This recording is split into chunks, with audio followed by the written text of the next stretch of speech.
Whether you're using rubber stamps or photopolymer, they all have pros and cons. Stay tuned to learn my best tips for using them. Hi, this is Sage Kimball and I'm the Mad Stamper with another product and technique video for card makers and paper crafters. Stampin' Up! Carries three types of stamps: rubber stamps, either wood mount or clear mount, and photopolymer stamps. I'll give you info and tips for rubber stamps in this video and photopolymer in the next. Rubber stamps have deeply etched images, which gives a really good impression when they're stamped. They tend to work better with very detailed designs like this than photopolymer stamps do. In addition, this foam layer between the rubber and the block helps the stamp make even contact with the cardstock for the whole image. That's because the edges of a stamp usually make better contact with the cardstock than the center, and the foam helps even out the pressure.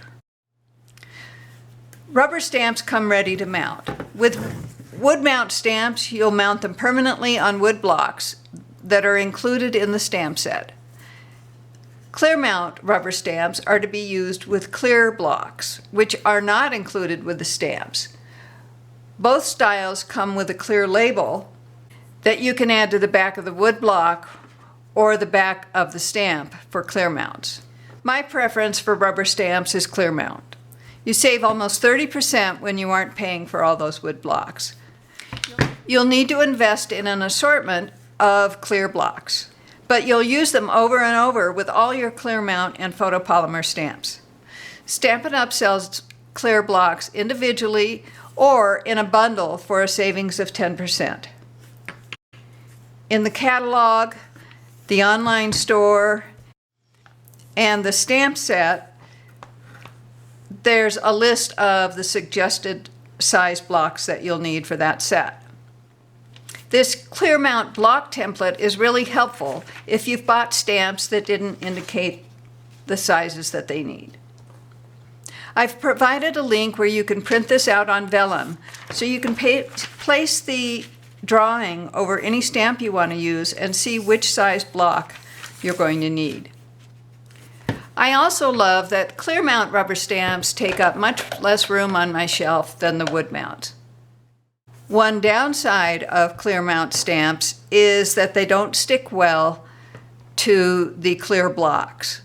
My tip is to use them without the cling label because this foam sticks really well to the blocks. If it doesn't, I use alcohol wipes to clean my block and swipe the back of the stamp to remove any dust on the foam. Since you can't see through rubber stamps, it's more challenging to get the stamped image right where you want it.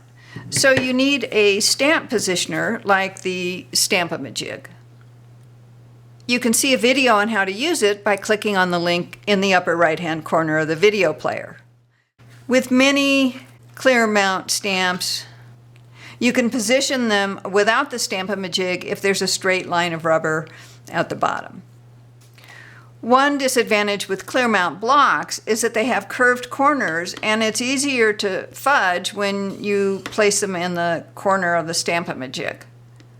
My tip is to place the stamp against the handle high enough that it doesn't touch the cardstock.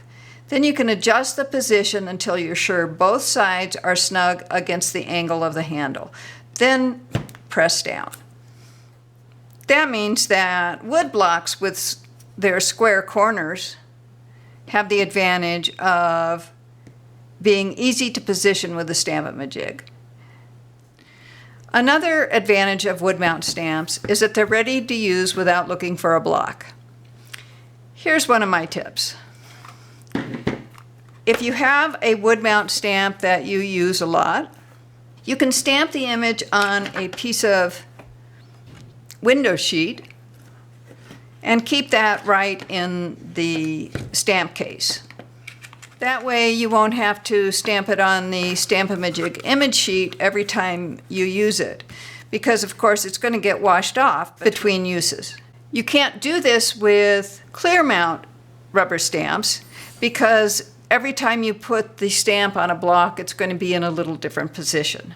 The other disadvantage of wood blocks is purely aesthetic. The wood block's going to get stained by ink. My tip is to spray the blocks before you mount the stamp with a clear finish spray, like this one made by Krylon. You'll find them among the spray paints in a hardware store. Be sure to spray them outdoors and use a mask if you don't want to inhale the fumes. I hope these tips help you get great results using rubber stamps on your handmade cards and papercraft projects. Use the link provided to see the video on photopolymer stamps next. Thanks for watching.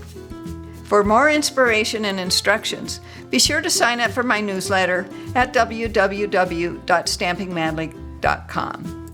Visit me on Facebook and Pinterest, and don't miss another great video. Subscribe to the Mad Stamper YouTube channel now.